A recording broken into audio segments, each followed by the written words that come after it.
ഇവിടെ മുറിക്കായത്.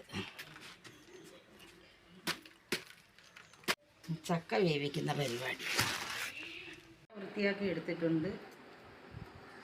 ഇനി ഇത് കുറച്ച് മാറ്റി വെച്ചിട്ട് നാളത്തേക്ക് മാറ്റി വെച്ചിട്ട് ബാക്കി ഇന്നെടുത്ത് വേവിക്കാം. വിളഞ്ഞെടുക്കാം.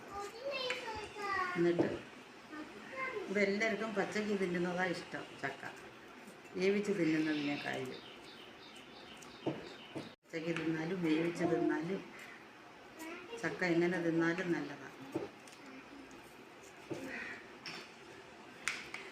അതിന് റെഡിയാക്കി വെച്ചിട്ടുണ്ട്.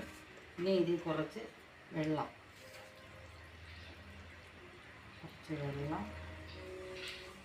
കുറച്ച് ഉപ്പ്,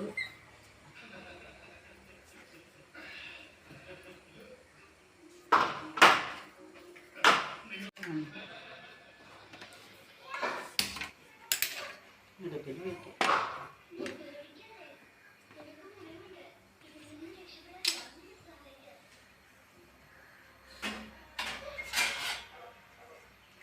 അടച്ച് വയ്ക്കാം. ഉള്ളത് തേങ്ങ ചിരവിയത്, പച്ചമുളക്, വെളുത്തുള്ളി, ചെറിയ ജീരകം, കറിവേപ്പില.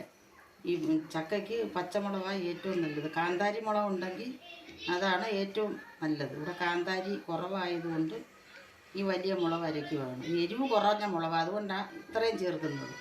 ഇതെല്ലാം കൂടെ മിക്സിയിലിട്ടൊന്ന് ചതച്ചെടുത്ത് എടുക്കാം. എന്നിട്ട് മഞ്ഞൾപ്പൊടി ഇട്ട് കൊടുക്കാം.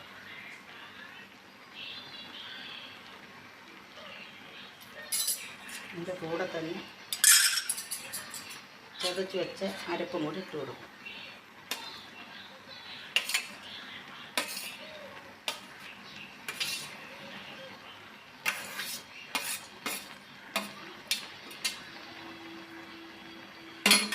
ഇനി അടച്ച് വയ്ക്കാം.